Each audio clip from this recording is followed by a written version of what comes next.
위반 건축물 양성화법 통과 소식이 나오면서 지금 시장이 들썩이고 있습니다. 집주인들은 드디어 내 집 팔 수 있겠다고 기대하시고요. 집을 사려는 분들은 위반 건축물을 싸게 사서 나중에 한 번 만들면 시세 차익 나는 거 아니냐 이렇게 생각하실 수 있습니다. 오늘은 건축물 대장 떼보세요 같은 뻔한 이야기는 길게 안 하겠습니다. 불법 확장인지 근생 빌라인지 집주인분들은 본인 집 상태를 어느 정도 알고 계십니다. 문제는 상태가 아니라 돈입니다. 파는 사람도 사는 사람도 오늘은 제가 말씀드리는 진짜 청구서를 감당할 수 있는지를 먼저 보셔야 합니다.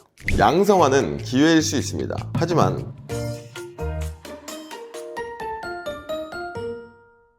그래도 이번에 법 통과됐으면 집주인들은 구청에 서류 내고 노란 딱지 떼면 되는 거 아닙니까? 그리고 저도 이번 기회에 위반 건축물 싸게 하나 사서 나중에 합법 만들면 완전 이득이잖아요? 시청자분들도 치치처럼 생각하시면 진짜 위험합니다. 국가가 무조건 다 봐준다는 게 아닙니다. 기준에 맞는 건물에 한해서 기회를 주는 거고 그 과정에서 비용이 생길 수 있습니다. 집주인분들 그리고 매수자분들 딱 세 가지는 계산기 두들겨 보셔야 하는 겁니다.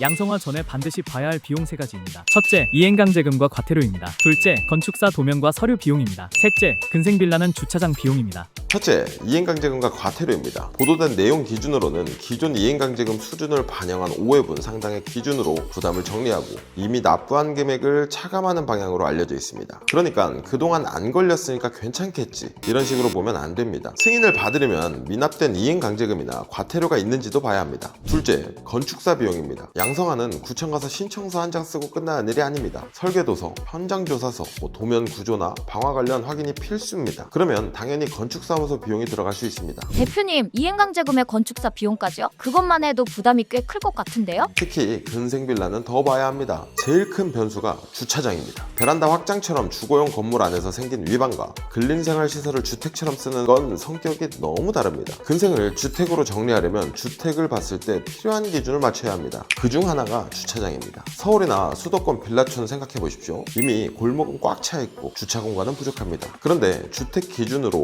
주차장을 더 확보해야 한다면 어떨까요?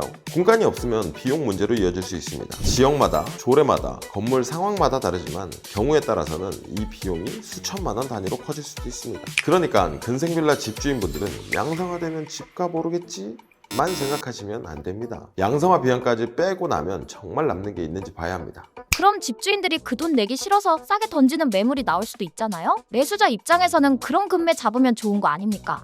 바로 그 생각을 하시는 분들 많습니다. 그런데 잘못 사면 싸게 산 게 아니라 비용을 뒤로 미룬 집을 산 겁니다. 매수자분들은 딱 두 가지를 기억하셔야 합니다. 첫째, 양성화 가능성은 확정이 아닙니다. 기준일, 면적, 용도, 위반 내용, 안전기준, 주차장 기준을 봐야 합니다. 특히 2023년 12월 31일 이후에 생긴 위반이라면 대상에서 제외될 수 있습니다. 그러니까 최근 신축 빌라 불법 확장 매물이 싸게 나왔다고 해서 어차피 나중에 양성화 되겠지 하고 덥석 잡으시면 안 됩니다. 둘째, 양성화 비용이 누구 부담인지 봐야 합니다. 매수자가 집을 산 다음에 양성화를 하려고 보니까 이행강제금, 건축사 비용, 보안공사비, 근생이면 주차장 비용까지 나올 수 있습니다. 그러면 그 비용은 누가 내는 겁니까? 이미 잔금 치고 내 집 됐으면 결국 내가 부담해야 할 수 있습니다. 그러니까 매수자는 이걸 봐야 합니다. 이 집 주변보다 얼마나 싼지 그리고 양성화에 들어갈 수 있는 비용이 얼마인지 그 비용까지도 감안해야 정말 싸게 산 겁니다. 뒤에 숨어있던 청구서를 내가 받은 겁니다.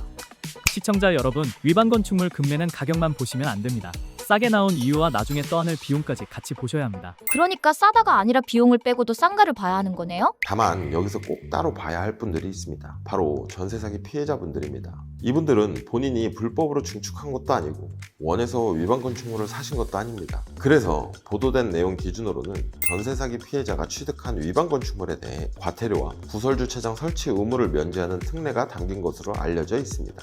전세 사기 피해자 특례 핵심입니다. 과태료 부담 완화 또는 면제 여부를 확인하셔야 합니다. 부설 주차장 설치 의무 면제 여부도 확인하셔야 합니다. 다만 피해자 인정 여부와 취득 경위, 세부 기준은 반드시 확인하셔야 합니다.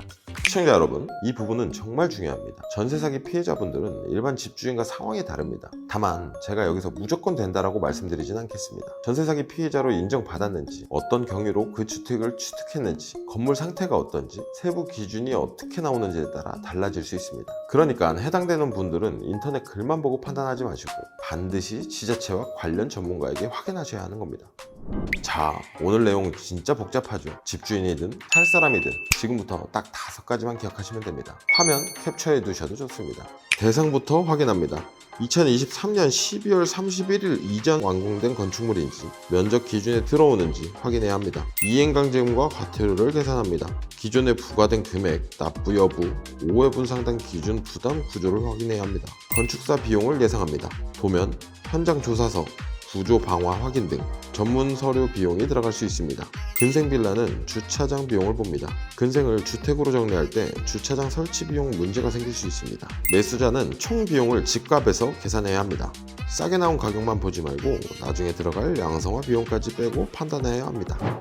양성화 특별법은 분명 기회일 수 있습니다. 하지만 집주인에게는 공짜 선물이 아니고 매수인에게도 무조건 대박 기회도 아닙니다. 집주인은 이 돈을 내고도 팔 가치가 있는지를 봐야 하고, 매수자는 이 비용을 떠나도 싸게 사는 건지 봐야 합니다. 특히 근생빌라는 주차장 비용까지 꼭 계산하셔야 합니다. 위반 건축물을 금매로 보고 계신 분들은 이 말만 기억하시면 됩니다. 싼 집이 아니라 수천만 원 금액이 뒤에 숨어져 있는 집일 수 있습니다. 복잡하고 어려운 내용 끝까지 봐주셔서 감사합니다. 내 전 재산이 걸린 중요한 문제인 만큼 돌다리도 여러 번 두들겨보고 건너셔야 합니다. 여러분의 소중한 자산을 안전하게 지킬 수 있도록 곁에서 든든한 파트너가 되어드리겠습니다. 캐치부동산 벤자야였습니다.